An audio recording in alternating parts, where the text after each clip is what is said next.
When you make that pot of coffee, just go ahead and treat yourself to more than one cup, because new research shows having more than one cup can reduce your risk of heart failure. Dr. Kunjan Bhatt is a cardiologist and heart failure specialist at Heart Hospital of Austin. He's joining us this morning. Good morning to you, doctor. Thank you. It's a pleasure to be here. Thank you for having me. You know, this news makes me especially happy because I love to drink coffee. So tell us about what this study found. Well, according to your statement and mine as well, I think we all enjoy our coffee. I have mine here this morning with bottled water. Interesting study, and just if I can say first, I'm hoping you, your family, and our audience's families are all safe. What an unusual time we live in, and what a weird week we had last week. So glad we're all hopefully on the rally and doing okay. This was an interesting study published in a reputable journal called Circulation, and this was out of the University of Colorado. Dr. Cow and colleagues published a retrospective analysis looking back at old data and then looking at that digested again, over 21,000 patients in 3 separate cohorts. These cohorts were the Framingham Heart Study, the Atherosclerosis Risk and Community Study, and the Cardiovascular Health Study. So looking at 21,000 patients as a total population and following them over about 10 years. What was seen is that drinking coffee, or many variables were looked at. It wasn't just coffee consumption. But one of the variables of coffee consumption in 2 studies, whether you drank a cup or more, or in the 3rd study, if you drank 2 cups or more, it decreased your incidence of heart failure, which is quite frankly intriguing.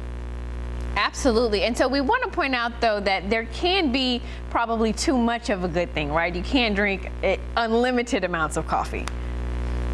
That's true. I think we have to recognize and be humbled by the fact that coffee, or caffeine, which is the chemical agent, the drug, if you will, that's in coffee, can have its pros and cons like anything else. And I think moderation is key, but having too much coffee or too much caffeine, I think those of us who drink caffeine have all been there, can have its untoward effects of palpitations, high blood pressure, feeling jittery or anxious. So you're absolutely right. So did the study determine a magic number of perhaps how many cups you should have a day to get the benefits for your heart? I think what's important to point out here is that in a retrospective study, looking back at old data, not a prospective study, and certainly not a randomized trial, these are observations. So what we can say is that in the observational analysis, that drinking a cup in 2 of the studies and drinking 2 cups in a 3rd study seemed to decrease the risk of heart failure by about 5 to 12% in 2 of the studies, and by 30% in a 3rd study. So I think it seems to be between 1 to 2 cups in these observational analyses, but I would caution our audience to say that this is causality, that drinking coffee equals a reduction in heart failure risk. I think it's fair to say it's an association. And we also want to point out that if you are going to enjoy those 2 cups of coffee, maybe 3 if you're like me, you don't want to load it with a ton of sugar, right? You want to be mindful of that because you can have adverse effects.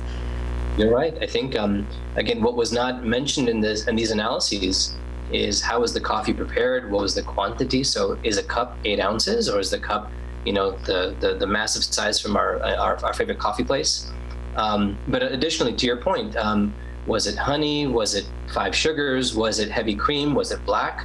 How is it prepared? I think it's fair to say black coffee has no additives because it's black coffee. But if it's mostly heavy cream with a touch of coffee and 5 sugars, I don't know that that sort of caffeine will necessarily have the same observational benefit as what was seen in these cohort analyses.